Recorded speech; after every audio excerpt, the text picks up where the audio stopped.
Like a long quiz?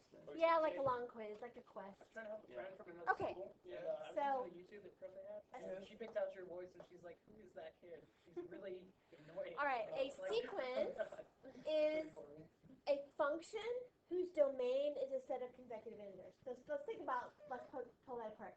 What's domain? What variable is stands for domain? X, right. So we're saying a function, any function like, it could even be something like y equals 2x, okay? But their domain has to be consecutive integers like 1, 2, 3, 4, 5, or -4, -3, -2, -1, 0, right, in a row. 4, 6, 8. No, those aren't consecutive. They aren't? Oh, so it has to be like... Right, right. Okay? So consecutive would be like 1, 2, 3, 4, 5. Okay, so we plug in 1 and get 2. Plug in 2 and get 4. Plug in 4 and get 8. Okay?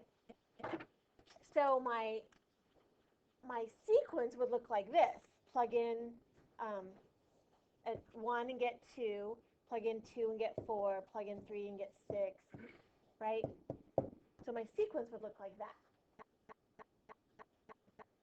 Okay? Got it. All right. And all the ones we do today are going to start with, and I'll give you the number it starts with, but if it's not given, you can assume it's 1. Like if they just give you a set of numbers, you can assume that it's 1. That's the starting number. All right? Now, there's two kinds of sequences, arithmetic and geometric. We're going to do arithmetic today, geometric tomorrow. Arithmetic means that each term is divided, spaced by adding or subtracting a number. Like this one is +2, right? Because 2 + 2, 4 + 2, 6 + 2, 8 + 2, right? We call that the common difference. And we use the variable d to stand for it. Okay? So you know it's an arithmetic sequence when you can identify a common difference of one number that you can add or subtract to get to all the next terms. Okay? Yeah, they do this all the time. Okay. So take a second and see if you can figure out which of these are arithmetic. And then once you decide which ones are arithmetic, just if they are arithmetic, tell me what D is. So what if it's not arithmetic? You just girl? Okay, that one is, what is it called? Arithmetic. Arithmetic, and D is 5. I said this one wasn't, because there wasn't a pattern. I said this one wasn't, I said this one wasn't, oh no. This one wasn't either, because I didn't see a pattern. Yeah, but 8 to -4 is 4, and -4 to 0 is 4. But the rest isn't. Right. So be careful. Even if the first 1 or 2 conform to the pattern, but then it doesn't carry on, it still is not. Okay. Last one. According to Hammerhead, it is, and it's 2/1. But I didn't get it. I didn't. 2/1. Or would it just be 2? It's 2/5. It's 5/5. I don't know what it is. 1's 5/5. Yeah, it's 2/5.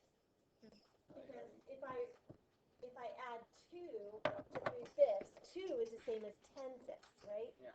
So 10/5 plus 3/5 would be 15. I knew you had 2 each. I knew you were right 2 each side. Okay. Good job. All right. All right. I'll get to your lion's head knowledge in a second. Okay. So what we use this for is we've come up with a rule, like a general rule for figuring out how these things are related to each other. So basically, like, if you put yourself in a scientist position, they start getting data that looks like this. Okay? Well, they can plug this data into this formula and figure out what the equation is, and then from then they can guess, okay, well, I know what the first 5 did, so now I can tell you what the 120th one does. Okay? So let me go through it first. So the formula is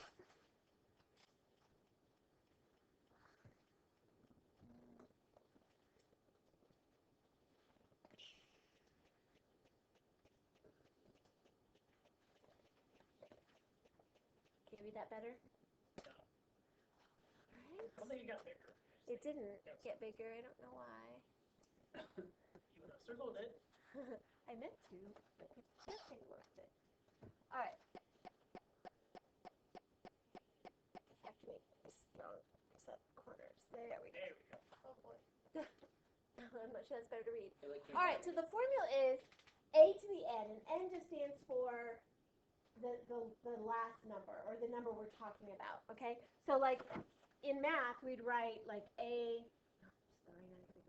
we'd write a sub 1, a sub 2, a sub 3, and then we just keep going, a sub 4, a sub 5, and the last one we call a sub n, okay? So a sub n is equal to a sub 1, which is the first term, plus the number minus 1 times d. And if you think about that, it kind of makes sense. N minus 1 stands for all the numbers after 1, right? Aren't there n minus 1 numbers? We've already taken this one, right? This was so hard on the ACT, like, because it was asking, I remember it gave the sequence, and it was like, find the rule, Yeah. the sequence, and I was like, how do I do this? And Yeah. I tried, like, thinking all these other Yeah. times too, and it was just so Yeah. complicated. This is the rule. All right, so, and d is don't forget, is the common difference. It's the number that's going up by. So we're saying it's going to go up from the first term, it's going to go up n minus 1 times, right? Because we don't count this one, so we have to take that one away. So it's going to go up n minus 1 times. We're going to add 3, say, or subtract 7, n minus 1 times. Okay, so that's how we get the rule. Okay, so if we want to write a rule and then find a to the 12th, a to the 12th isn't so hard. We could really kind of add 3 12 times. But what if it was a to the 120th? You would want to add 3 120 times to figure out what that final rule is. So what we need to do is figure out what a sub 1 is and what d is, and then we're going to rearrange it. So what is a sub 1 equal to? 4, right? Remember, it starts with 1. And d, right, isn't it going up by 5 each time? So d is 5. So then I just plug it into my formula. So a sub n, meaning any term in the sequence, is equal to 4 plus n minus 1 times 5. Okay, and then I just clean that up. So a sub n is equal to 4 plus, distribute the 5, 5n minus 5, and then the negative 5 and the 4 are like terms. So my final answer is a sub n is equal to 5n minus 1. Wait, what is the sequence? 4, 9? 4, 9, 14, 19. Okay, and then to find a to the 12th, or a sub 12, that's that answer here. So I would say a sub 12 is equal to 5 times 12 minus 1. So 5 times 12 is 60, minus 1 is 59. So the value of a sub 12 is 59. So the 12th term in this list is 59. Okay? All right, now you guys take a second and see if you can figure out this one. So d is negative 8. And your first a, so you're going to be, What's a sub 1? a sub 1 is 60. And so what you guys plug in is, we're doing a12, right? Okay, good. Or we'll do a sub n first to get the All right. and then do a sub 5. Well, I'm going to put it smaller. Yeah, I can't do that. All right, so a sub n is going to be equal to 60. Oh my gosh. Sorry, guys.